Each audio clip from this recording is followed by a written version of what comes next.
Rocket! Napunta mga day. So atong gilabang ang Himalalod. So mga day, ang Himalalod, for your information to everybody to know, layo kaayo mga day. As in, kung ari ka manukad sa Sambuangita, padulong didto, daghan kang lungsod agian. So wala rin problema kay may driver man ta.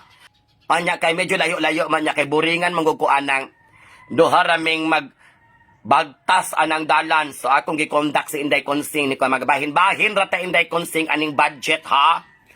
Ang nakapiligroso atong lakawa mga day. Og makakulba hinamba nga makaingon ka makaabot pa ba may stock na? Di ba kami mali? Yes, mga day. Kay grabe. Ulan, init, ulan, init, ulan, init. Unsa naman ni kalakihan ni uy? Pag abot na mo dito sa may unahan sa bais, ningon ko nga, mahuway sa tagmaaloy. Mangita taog, tindahan ba nga makaisnak-isnak taon niya. Inom po tag tubig kay murabig na dehydrate mga day. Mura dyan ming babuang sa biyahe mga day. O kay init. Init kayo kay mudtog yun ming nagbiyahe. Dayong ulan na po. Amo nang gikaya-kaya mga day. Ulan init. Amo nang gipiyong-piyong nga na lamang. Sus ko day. Doon na gyud mi. Duha na lang kalungsod. Mo abot na mi sa Himalalod. Dito na mi sa Ayungon. Ni bundak ng kusog kayong ulan mga day. As in baling kusugas ulan mga day. To the point nga na masilong nagudaman mi Inday Konsing muramig mga manok ditong gipangkuloy, muramig mga manok nga gipangdungoy.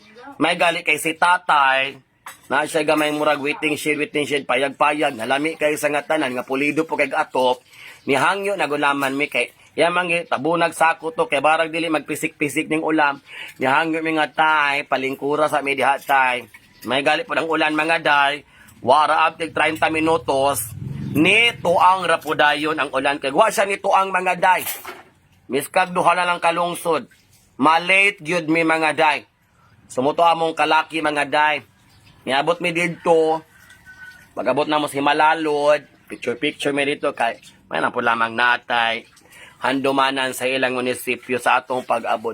Gitagbo po may sakyanan. Pero kay motor man mi, nagkonvoy rami mga day.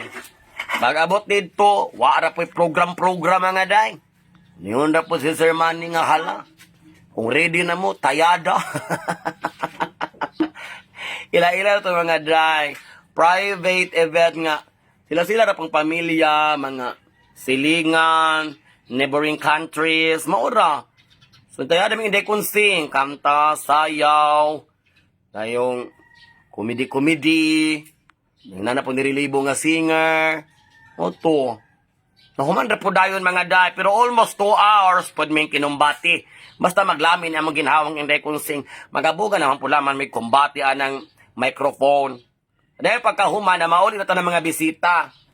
Niingon man si Sir Brian, nga unsa ma'am, orderan mo red horse. Ingon kong duha ra dagway. Yang gihimong upat. Tuloy among nainom. Dahil nagbijuki pa mi. Together with the family. Sigud ming pang last ni Inday Konsing. Amo na pang gi-enjoy. Amo na pang gi-savor ang moment. Ay mo to. With talent fee. Wala pa namin nagpalabig inom mga day. Kay peligro. Layo kayong biyahe. Ano mauli mi? Manong salamat kayo, Sir Manny and family, for inviting me and Inday Konsing sa imong 30th birthday celebraciones. Laitan ako imong fallopian